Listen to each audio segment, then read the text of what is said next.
Hello, this is Bridget Rao with Divine Essentials.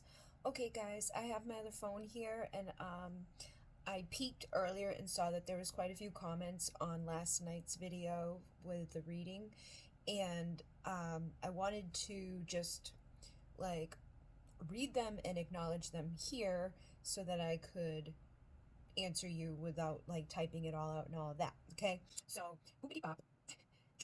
Thank you for the compliment and root chakra activation information, please. Soul mission reading, if possible. For that, if you go on to my Divine Essentials YouTube channel, there is the Alcyone Light Healing.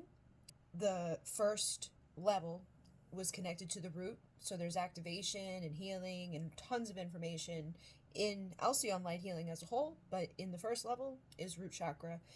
Soul mission, I've done those on both channels.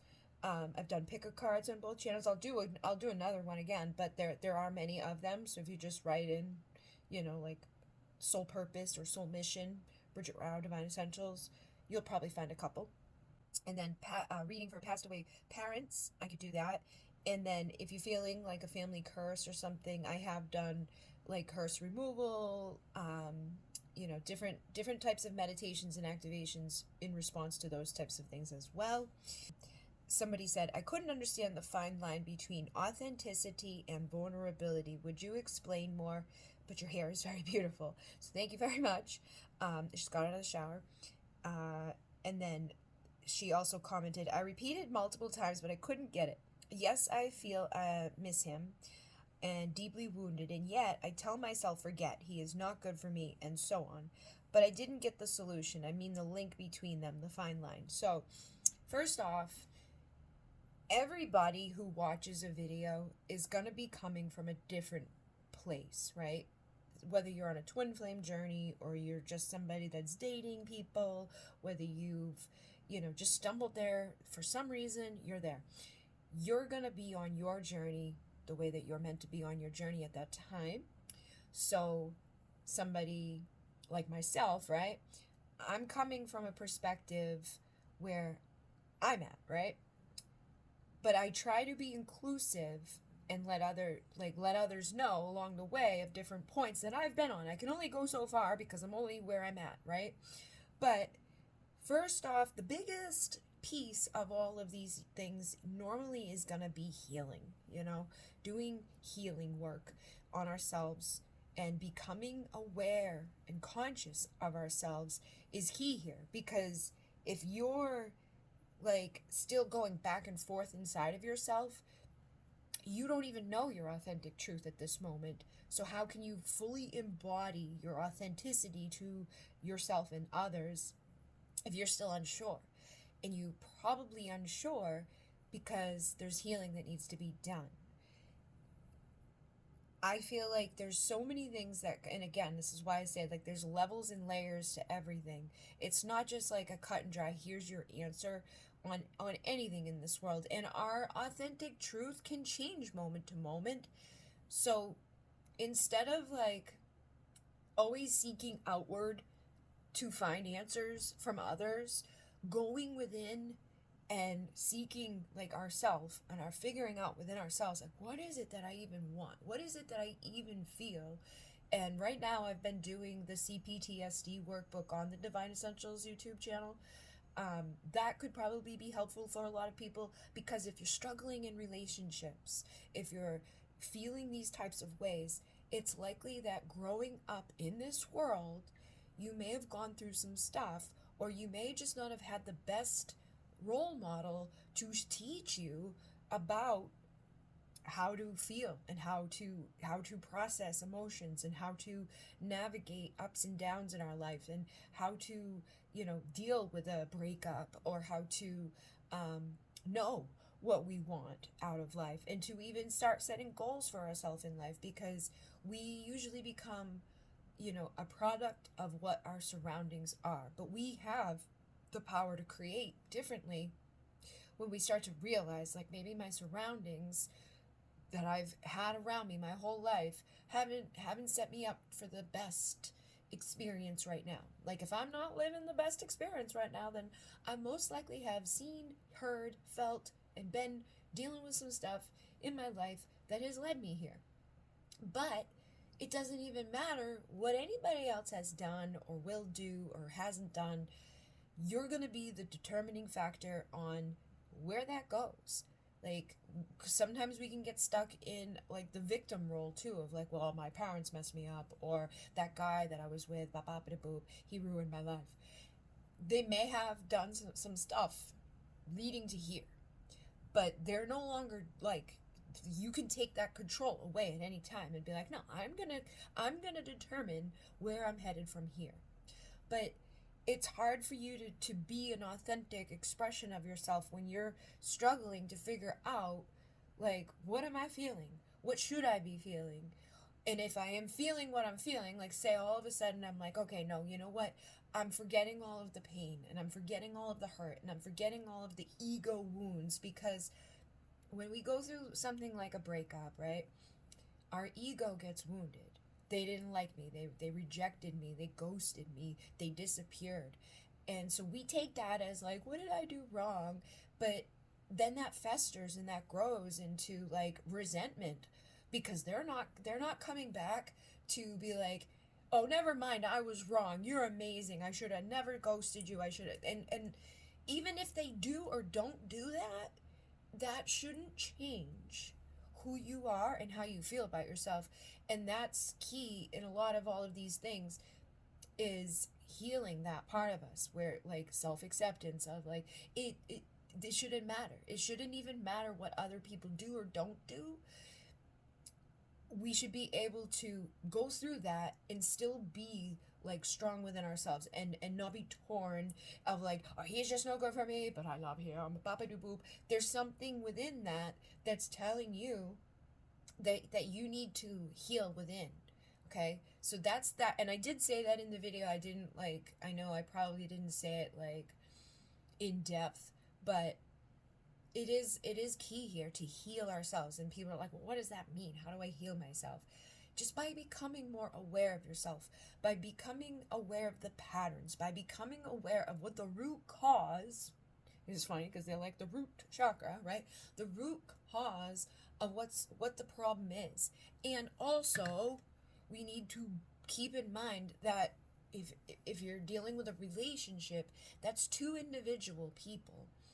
You can't do anything, whether you heal yourself or don't heal yourself, whether you are cool with them being mean or not cool with them being mean, whether you start acting out to make them pay, or whether you just ignore it and go on with your life and don't let it rock you. You can't determine what they will do, okay? That's up to them to do, okay? People who come into our reality are usually mirrors, though. So when people come in and things go wrong, they're either showing you something about yourself that you are doing but not seeing, especially when it comes to, like, our triggers, right? Like when someone shows up in my reality and they piss me off, I'm like, all right, there's something about them that's, like, showing me my shadows. Perfect example is there's a guy at my work that I cannot stand because of how slow and rude he is to everybody. And I'm like, why is he so slow? And why is he so mean? But on the flip side, I'm constantly super speedy and helpful and okay? So back in my childhood, I must have somewhere along the way been like, slow and rude and mean is no good, okay? And I discarded that part of myself. And I know that may sound like, well, that's not such a bad thing, but it can become a bad thing because I'm a people pleaser and I burn myself out by doing way too much, way too fast. And then I get myself into positions where it's like, well, now, oh, you did all of that? Well, here's some more for you to do. Because these slow, mean people didn't do their job as good as you, so now you can do some of theirs too and pick up the slack. And it's like, oh, now I'm carrying everybody else's. And now I'm slowing down. And now I'm bad if I slow down. That can be something that's going on in our relationships a lot of times. Like, back at the beginning when I was like, oh, I'm on a twin flame journey, beep, I'm the chaser, he's the runner, and he's so avoidant and I'm so anxious. Over time, I've realized, like, I have a lot of avoidant things. Like, I'm projecting that onto him. You know, I do still believe he's avoidant, but I am too. You know, like but not all the time, because I have the best of both worlds, which is all about like our attachment theory. There's different ways people attach, which is learned in a baby time, okay? So when you came out the womb, depending on how your parents parented you, will usually set you up in life. And this is like the first 18 months of your life. So some parents were told to let the baby cry it out in the crib. Don't go get that baby. Just let them cry. They'll self-soothe. It's great, okay? And other parents were like, oh no, we gotta coddle the baby. We gotta make sure that the baby's never alone. You know, like sleeping with the baby and doing everything constantly, never away from the baby. And then there's the others who, you know, can be erratic. Maybe they're addicts. Maybe they are just not good emotionally themselves. Maybe they are narcissists, or maybe just whatever. This parent is just like a little weird, okay? One day they're like, oh, we love you so much, and the next day it's like, I hate you. And you never know what you're gonna get, okay? That was mine. And so for me, I have the best of both worlds. The parents that coddled that baby and always gave in to the baby, that baby never self-soothed, that creates an anxious child. And then the babies who parents are just like, oh, just leave him alone. He'll be fine. He'll find food. Like, but it's 18 months old. He can't walk or anything, but he'll find his food. Those become avoidant because they learn at a young age, like, I can't depend on anybody. So they don't want to, out of like, this is just what I know. Like needing somebody? No, never. They're, and usually an avoidant person can go under the radar as a secure person because you don't realize, like, they look like they got it all together, right? They got a good job, they got good stuff, they show up, they're like, you know, like good people in the community, they got a lot of friends and stuff like that. But when you try to get very close with somebody that's an avoidant, they run. They usually only get so far, and then they're like, this is way too much. I don't want to need you. I don't want you to need me. Like, no, I'm better on my own, okay? That's an avoidant person. And I find a lot of people in the twin flame community, the masculine energies that I've read, a lot of them seem that way. And then on the other side of that is the anxious, which I feel a lot of the people who come into my thing are either the feminines are anxious, or they're like myself, which is fearful anxious, okay? It's like, oh, I'm both. Like, I flip-flop. If somebody is like, I love you, oh my god, you're amazing, I'm like, get the hell away from me. But if someone's like, you're horrible, I'm like, why don't you like me? So that's how that comes out with the fearful avoidant type of thing, where it's like, I'm best of both worlds. It depends on what's going on. But it can also be triggered in the same ways as the others. So I have avoidant tendencies, but I also have anxious tendencies, and different people bring out both of those from me. I've spent the last 6-7 years now, like, working on this, though, and learning about this, and studying it, and trying to heal, which I believe many of us come into this whole twin flame thing to heal.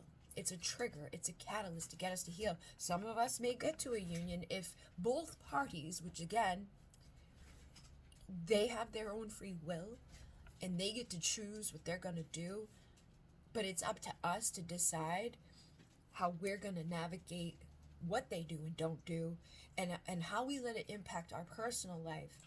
And so getting clear with yourself and getting healed within yourself is usually the first step. And I know that's like, oh man, like, everybody just wants to be in union. I just want union. But if you got union today and you haven't done all that healing and all that work and, like, you know, understanding these things, it's most likely that union won't last long. It will just be another repeated cycle of like, oh, he came back, it was awesome, and then I fell back into my old tendencies, and they fell back into their old tendencies, and we fell apart again. So in those times apart, we should be healing, we should be working on ourselves, we should be figuring out, why is this happening, where is my part within it, and also acknowledging the fact too that there has to come a point where, like, if that person doesn't want to engage with us, or that person doesn't want to heal or do the work to have a healthy union, then there's no amount of, like, manifesting or healing or anything that you can do on your side. You know, and I do still believe that if it's a twin flame or your divine person or soulmate, somebody that you're meant to be with, I can't believe how much she drinks. It's so like when I do these things. If it's really meant to be, and you heal, and they're truly like that mirror on a soul level, they will heal too. Maybe they won't come right along with you. Maybe it will maybe they'll go up and you go down, and you go up and they go down. But you should notice over time, like things to improve, okay? So that would be a clear indication for us, because you're like, I don't know if I should just walk away or if I should like love this person. Well, you need to figure out within yourself, like, what's going on there. Like, do I want to walk away from this person, or do I truly love this person? Okay, you need to figure that out, and you're the only one who can. You may figure that out in a better way, though, or be in a better state after you do some self-exploration and looking into, like, what is your attachment style? Who are the types of people that you seem to continuously connect with? Are they lessons or blessings? And even our lessons turn into blessings. Like, even the dudes that I dated that were horrible, whatever, they made me who I am today. Like, would I go back? Hell no. But they shaped me to be able to, be who I am. And so that was all for a reason. But they didn't choose to heal. They chose to be who they are and to stay in that way, and to, want to come up with excuses and other things. Now she wants me to pick her up. I can go kill you, you chunky baby. I'm just a dog bitch. Anyways, I have a lot of dogs. They can choose whether or not they want to heal or grow, or whatever, or if they want to work with you, or if they're not going to. But if you continue to heal, you're gonna find that, like, you'll get to a point where they just don't resonate anymore. You won't miss them. You won't be confused about them. You will know better at that point of, like, okay, they're never gonna get there. Like the guy that I dated for freaking years and years and years, like, the whole time I was with him, I would try to make it work. I would try to forgive him. But, like, he never got any better. He stayed the same, but I got better. And so eventually I manifested myself out of there. With the twin flame situation, that's come in and out of my life, my whole life, since I was, like, 20 years ago. But I've noticed that over the past 6 years, when the whole thing really got, like, activated, amplified, I was like, oh, twin, like, I knew what a twin flame was in 2011 when I read about it, and I was like, oh, that's him, right? But then for, like, years, I was cool about it. I was also in another relationship, so were they. But then when those relationships went away and we, like, connected again, it, like, sparked crazy town inside of me. I was like, I'm obsessed, I'm a weirdo, he's the runner, I'm the chaser. And I fell into that, like, funnel of chaos, which there's so many conflicting beliefs, and there's so many readers and twin flame gurus and twin flame coaches and people, everybody out there. They're like, there's not a school, guys. There's no official school, and even if there was, it's still just opinions. Like you can go to an Ivy League college and get a education out of a book, right? And be, like, certified in that, and you're the top of the boop and the bop, right? But there could be other people who teach themselves that stuff, and they have just as much wisdom, if not more sometimes, and it's just like a natural thing. They didn't need to get that special stamp or whatever for it to be. So don't hold, even me, like I just have opinions and experience that I'm sharing. That's what most of these people out here are doing. Gotta be careful, though, because there's some people out there who are coming from a very low vibrational place. They could be coming from a self-serving place, like they're just there to get money. They could be coming from a very wounded place. And if you were to go find one of those very wounded places, which I'm still wounded, like, we all have wounds, usually you're gonna get drawn to the ones that are, like, a similar wound as you, okay? Sometimes we see people, I think sometimes people come to my channel and, like, they're there because we're at the same thing. Like, we're going through the same thing at the same time. And then there's people who come because they're at the starting point, and they need someone that's been there to kind of help them with that. And either one of those things is great, because it's like, well, the ones that I'm like right there with, like, we can get through this together, we're figuring it out together, we're navigating it together, we give each other advice and support, which is necessary for anything, you know. Or newcomers is like, oh yeah, I know what that's all about, here you go, this is how we get through that to get to the better, end result. There is no ultimate end result in life either, though. Like, even if you were to heal and forgive and do all those things, what are you doing? Oh, they're like having kids. She's rolling back and forth, and she's gonna fall off the side. She's crazy. She's crazy. She's 7-Elevens. Hi, 7-Elevens. You want to say hello? Hey! She like starts to run away. There's 7-Elevens. She was rolling on her back, and her belly was sticking out. Huh. She's a good wiener. Good wiener. Okay, here you go. Anyways, this is why I get lost. But anyways, it's probably been too long anyhow. I know people don't like to watch things for too long, but I wanted to come on here and say that, like, you're an individual, they're an individual. Just try to figure out, like, how can you become your best version of yourself without them being like a big, like, oh man, if they don't love me, then everything just sucks. And if they don't do the things that I would like them to do, then I can't decide if I miss them or they're no good for me.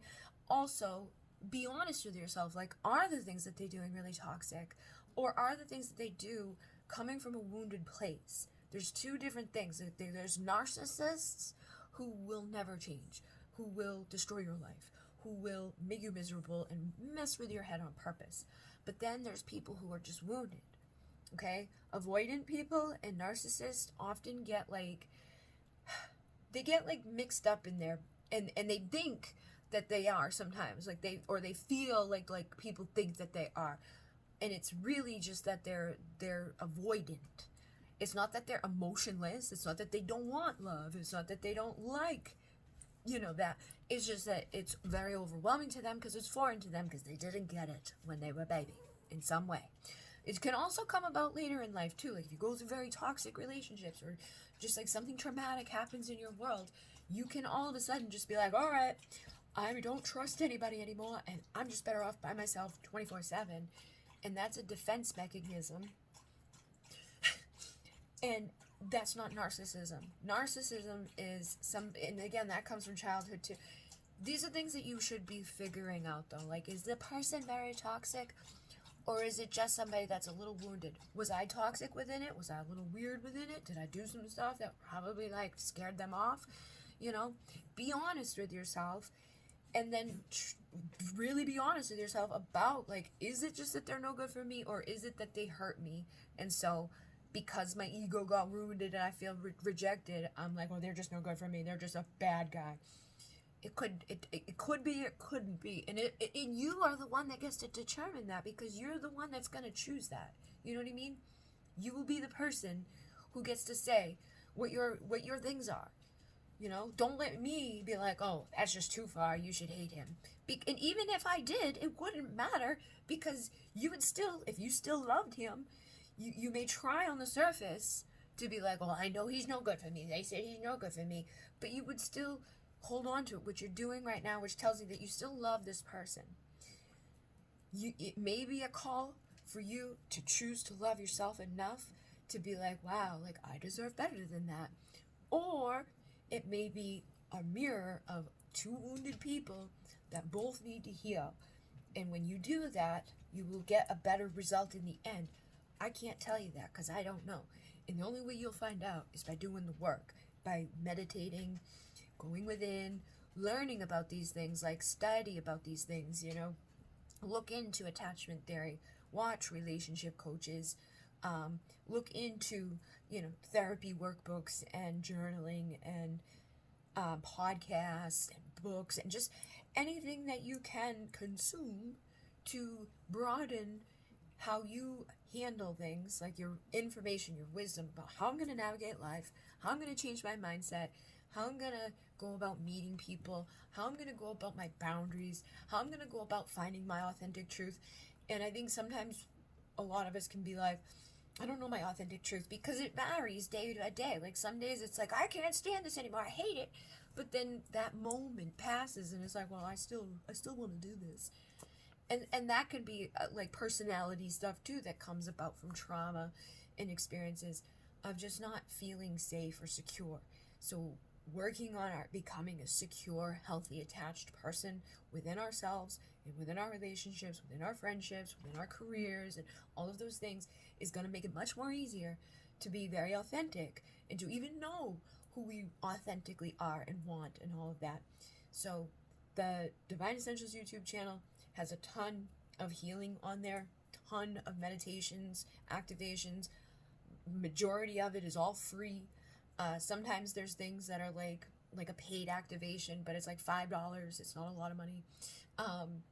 And literally, Alcyone Light Healing was 7 levels, and there were 77 videos. And we got to the 7th level. There's over 100 of them in there, and almost all of them are free. I think there was like 3 or 4 videos out of each level. Not there was one level. There was only one that was paid at $5. Okay, so those things are there. If you want to do some healing work, the CPTSD workbook is over there, totally free.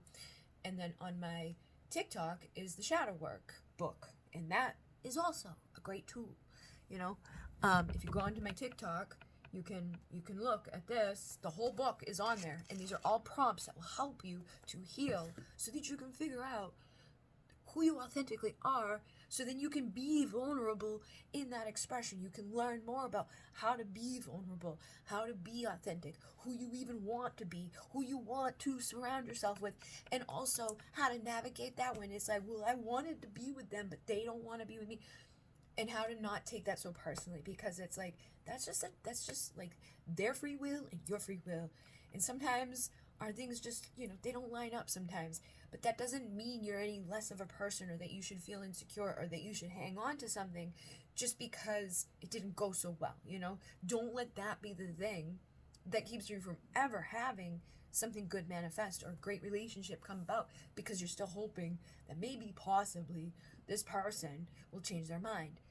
And a lot of times we think of that in a way of like love, but it could be obsession, more so with our ego of like, I just want you to come back and like fix my hurtness. I want you to come back and prove it wrong. Like you hurt me, you rejected me, so I want you to come back and fix that by not doing that. And once you do that, okay, great. But that will be for you to determine too, because there's people out there that's not the case. There's people out there who genuinely have a deep soul connection with somebody that both people just need to heal. But some people also could have those other things going on.